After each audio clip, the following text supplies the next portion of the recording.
So I got into a little bit of a unusual conversation lately, and it was something that I didn't actually really anticipate that I was ever going to talk about ever again, let alone at length the way that I was talking about it with this person.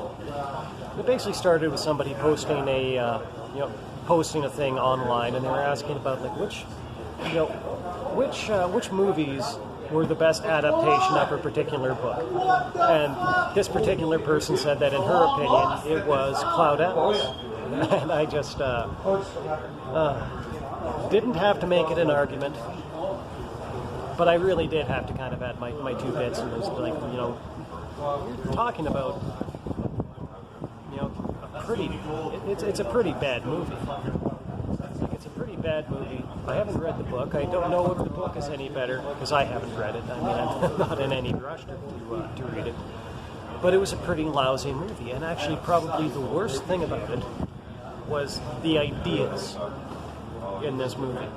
I think that there might have been something there that was actually salvageable if it wasn't for the ideas that they were trying to promote in this movie, and it was just basically this really kind of like lazy, hackneyed kind of idea of, our lives are not our own and we're all interconnected.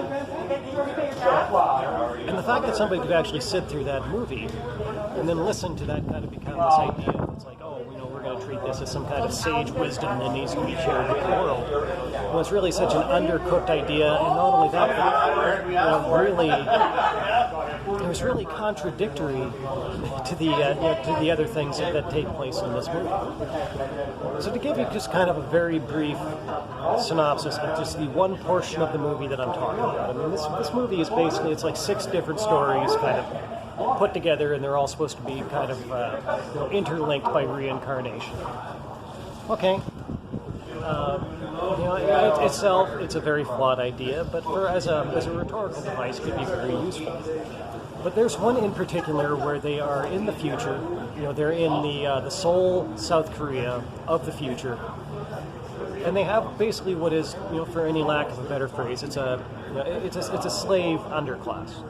And so they have this underclass of clones, and they just this one clone manufactured over and over and over again by this one company, and they're just basically supposed to serve the consumers. And they don't really know any better. They're told the whole time that they were created to serve, and if they serve well enough, then they'll be rewarded with I think they call it an ascension or something along the lines of that. But they'll get to go to they'll get to go to like a heaven of sorts. And in the story, it's not true. This thing that they think it is, what it basically is they take, a particular clone gets selected to be taken off, killed, and then rendered into like some kind of like a protein drink that is actually fed to the other slaves. So it's like basically they become Soylent Green. But one of these slaves eventually figures out what's going on and escapes for a little while.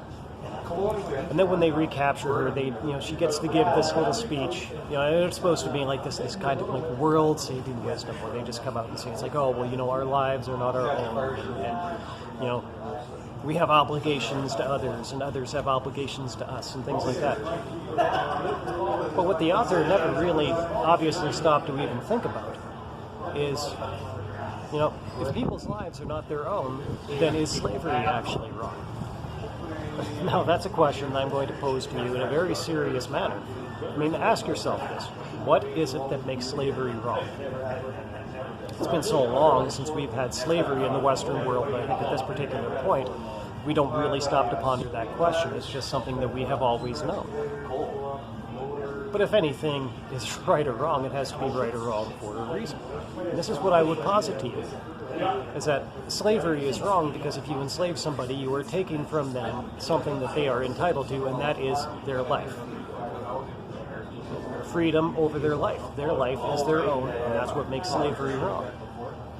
So if you go around to people and you tell them that our lives are not our own, then literally you have taken away the most powerful thing that prohibits the thing that the film is obviously opposed to. You see no fewer than 2 of these stories. They're kind of centered around They're centered around slavery and why it's wrong. So obviously, the author didn't like that, but instead, at the end, he leaves us with a story. He leaves us with this message that would actually make it permissible. I mean, if our lives are not our own, then it's really as simple as this. It's a utilitarian calculation. Would the enslavement of a particular group of people make a larger group of people happier than enslavement makes the slave sad? And if the answer to that question is yes, well, that person's life is not their own, and they have an obligation to all those other people. And so basically, they kind of have to, it creates an expectation that they should have to go along with it. Fallacious? Perhaps. But that's what happens when you start to dabble in these fallacious ideas. They snowball, and pretty soon, you end up with this great big fallacious snowman. And all it takes is a little bit of sunlight to melt it. Now, I should admit at this time that, it's been actually a long, long time since I've watched that movie. As a matter of fact, I think that I watched it once.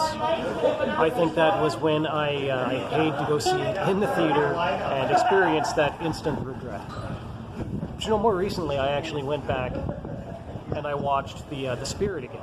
I found the DVD someplace for $1 and thought to myself, what would it be? It was a movie that I thought was crummy the first time that I saw it. I watched it again. I thought that it was a lot better the second time that I watched it. I guess maybe, your tastes change a little bit over time. Maybe if I were to give Cloud Atlas a second chance, I might like it better as a movie, but I don't think that I am ever going to like the ideas that they tried to promote off of the back of this thing. A bad idea is a bad idea. And to tell people that their lives are not their own, it's a very bad idea.